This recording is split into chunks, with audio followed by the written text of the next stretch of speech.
ஃபைனலாக Yamaha பார்த்தீங்கன்னா R15 version 5 எந்த பைக்கோட டிசைன் அண்ட் கான்ஃபிகரேஷன் இன்ஸ்பயர்டாக கொண்டு வர போகிறோங்கிறத அனௌன்ஸ் பண்ணியிருக்காங்க. அது மட்டும் இல்லாமல் R15 வெர்ஷன் 5ல் நிறைய மேஜரான அப்டேட்ஸும் நம்ம வந்து பார்க்க போகிறோம். R1 இன்ஸ்பயர்டு R15 வெர்ஷன் 5 வரதுக்கான பாசிபிலிட்டிஸ் நிறைய இருக்குது. என்ன மாதிரியான கான்ஃபிகரேஷன்ஸ் அப்டேட் கொண்டு வர போகிறாங்க, நியூ டெக்னாலஜி என்ன இருக்க போகுதுங்கிறதெல்லாம் கொஞ்சம் டீட்டெயில்டாக இந்த வீடியோவில் நம்ம பார்க்கலாம். உங்களுக்கு Yamahaவோட R15 பிடிக்குமா இல்லை பிடிக்காதா? உங்களுடைய தாட்ஸ் அண்ட் காமெண்ட்ஸ் எதுவாக இருந்தாலும் காமெண்ட் செக்ஷனில் காமெண்ட் பண்ணுங்கள். இந்த வீடியோவை கடைசி வரைக்கும் பாருங்கள். பிடிச்சிருந்தா லைக் பண்ணிக்கோங்க, முடிஞ்சால் நம்ம சேனலையும் சப்ஸ்கிரைப் பண்ணிக்கோங்க. Yamaha பார்த்தீங்க அப்படின்னா R15 வெர்ஷன் 5 R1 இன்ஸ்பயர்டாக கொண்டு வர போகிறோம் அப்படிங்கிறத சொல்லியிருக்காங்க. ஆனால் டிசைன் வைஸ் கிடையாது.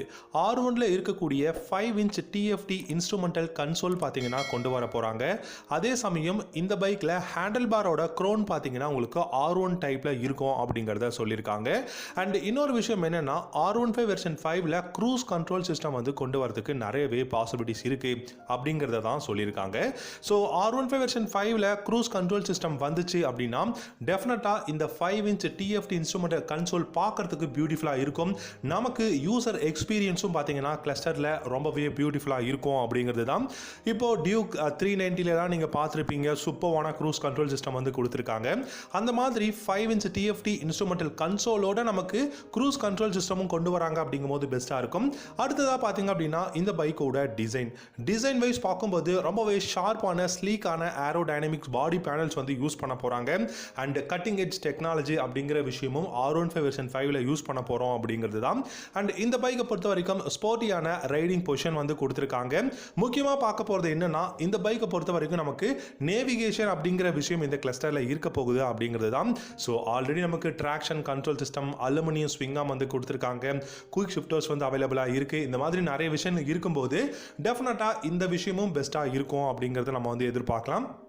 அதே சமயம் பார்த்தீங்கன்னா இந்த க்ரூஸ் கண்ட்ரோல் சிஸ்டம் நல்ல ஒரு பெஸ்ட்டான க்ரூஸ் கண்ட்ரோல் சிஸ்டமாக தான் இருக்க போகுது. நீங்கள் பெஸ்ட்டான ஒரு சூப்பர் பைக்ஸில் பார்க்கக்கூடிய க்ரூஸ் கண்ட்ரோல் சிஸ்டமை R15 வெர்ஷன் 5லையும் நம்மளால் வந்து பார்த்துக்க முடியும்.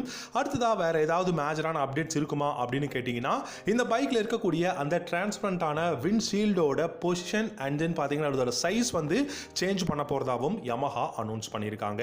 அண்ட் அது எல்லாத்தையும் விட பார்த்தீங்கன்னா இந்த பைக்கோட டிசைன் வந்து டெயில் செக்ஷனில் சம் சேஞ்சஸ் இருக்கும் அப்படிங்கிறது நம்ம வந்து எதிர்பார்க்கலாம். ஸோ இப்போவே பார்த்தீங்கன்னா பெஸ்ட்டாக தான் இருக்குது. பட் இந்த ஏரோடைனமிக்ஸ் பாடி பேனல்ஸ் இன்னும் ஷார்ப்பாகவும் ஸ்லீக்காகவும் இருக்கணும் அப்படிங்கிறதுக்காக கண்டிப்பாக டெயில் செக்ஷனோட அந்த டிசைன் வந்து ஸ்லைட்லி சேஞ்ச் பண்ணுறதுக்கான பாசிபிலிட்டிஸ் நிறையவே இருக்குது. அண்ட் நமக்கு கிளிப் ஆன் ஹேண்டில் பார் இன்னும் கொஞ்சம் இம்ப்ரூவ் பண்ண போகிறாங்க. ஹேண்டில் பாரை பார்த்தீங்கன்னா R1 இன்ஸ்பயர்டில் கொண்டு வர போகிறாங்க. இன்னொரு விஷயம் என்னென்னா பை ஃபங்க்ஷனல் LED ஹெட்லாம்போட அடுத்த ஜெனரேஷனாக monochrome bi functional LED headlamps வந்து R15 வெர்ஷன் 5ல வந்து யூஸ் பண்ண போறாங்க. டெஃபினட்டா இது ஒரு பெஸ்டான விஷயம். அடுத்ததா பாத்தீங்க அப்படின்னா மிரர் இண்டிகேட்டர்ஸ் ஃப்ரண்ட்ல வந்து கொண்டு வரதுக்கான பாசிபிலிட்டிஸ் நிறைய இருக்கு. நம்ம எல்லாருக்குமே தெரியும் R15 வச்சிருக்கிறவங்க எல்லாருக்குமே பாத்தீங்கன்னா இந்த ஃப்ரண்ட்ல இருக்கக்கூடிய இண்டிகேட்டர்ஸ் எப்படியாவது உடஞ்சிருங்க. அது நீங்க எப்படி தான் பாதுகாத்து வச்சாலும், நீங்க சேஃப்டியா இருந்தாலுமே அந்த சைடில் இருக்கக்கூடிய ஃப்ரண்ட்ல அந்த இண்டிகேட்டர்ஸ் பாத்தீங்கன்னா எப்படியாவது உடஞ்சிரும். அதுக்காக பாத்தீங்க அப்படின்னா மிரர் இண்டிகேட்டர் அப்படிங்கிற அந்த ஒரு ஆப்ஷன் வந்து கொண்டு வர போறாங்க. எல்லாமே R7 R1ல இருந்து டெரிவ் பண்ண போறோம் அப்படிங்கிறது தான். அண்ட் வேற ஏதாவது மேஜரான அப்டேட் இருக்குமா அப்படின்னு கேட்டீங்கன்னா என்ன பொறுத்த வரைக்கும் 155cc single cylinder liquid gold 4 stroke 4 valve engine இருக்கக்கூடிய இந்த பைக்ல பாத்தீங்கன்னா SOHC மோட்டார் தான் யூஸ் பண்ணியிருக்காங்க. மேபி DOHC மோட்டார் யூஸ் பண்ணாங்க அப்படின்னா இன்னும் நமக்கு பவர் அண்ட் டார்க் வந்து சூப்பராக கிடைக்கும். அதனால் initial pickup top and performance எல்லாமே பெஸ்ட்டாக இருக்கும் அப்படிங்கிறத நம்ம எதிர்பார்க்கலாம்.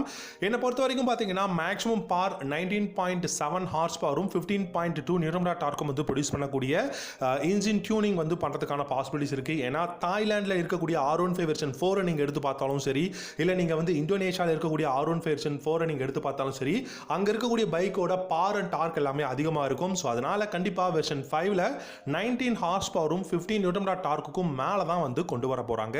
இந்த பைக்கோட மைலேஜ் as usual 40 km/லிட்டர்னா அதே தான் கொண்டு வர போறாங்க. ஸோ டாப் ஸ்பீட் 145+ இது எல்லாமே வந்து சேமா தான் இருக்க போகுது. மற்ற விஷயங்கள் அப்படின்னு பார்க்கும்போது கலர்ஸ் டெஃபரண்டாக நியூ கலர்ஸ், அப்புறம் பார்த்தீங்கன்னா உங்களுக்கு டியூல் டோன் கலர்ஸ் வந்து கொண்டு வரதுக்கான பாசிபிலிட்டிஸ் இருக்கு.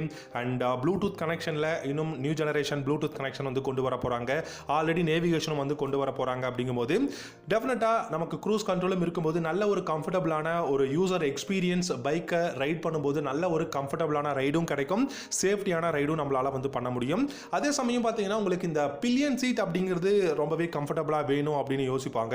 பட் நீங்கள் ஸ்போர்ட்ஸ் மாடல் பைக் நீங்கள் எடுத்துக்கிட்டிங்கன்னா ஏரோடைனமிக்ஸ் பாடி பேனல் சேர்க்கணும் அப்படிங்கிறதுக்காக அந்த ரியர்லேருந்து அந்த பில்லியன் சீட்லேருந்தே பார்த்தீங்கன்னா ஷார்ப்பாக கொண்டு வரும்போது பில்லியனுக்கு எப்போவுமே அன்கம்ஃபர்டபுளாக தான் இருக்கும். ஸோ அதை நம்ம ஒன்றும் பண்ண முடியாது. ஸோ R15 நம்ம ஒரு சிட்டியில் டிராஃபிக்கில் யூஸ் பண்ணுறோம் அப்படின்னா கண்டிப்பாக கம்ஃபர்டபுளாக தான் இருக்கும் பில்லியனுக்குமே. மேபி கொஞ்சம் லாங்காக போகும்போது கண்டிப்பாக அன்கம்ஃபர்டபுள் இருக்கும், பட் அது ஒரு பெரிய விஷயமா இருக்காதுன்னு நினைக்கிறேன். அண்ட் இந்த R15 வெர்ஷன் 5ல குஷனிங் சீட் கொடுக்கறதுக்கும் நிறையவே சான்சஸ் இருக்குது. அண்ட் ஹசார்ட் மார்னிங் சுவிட்சும் வந்து வரப்போகுது, நம்ம வெயிட் பண்ணி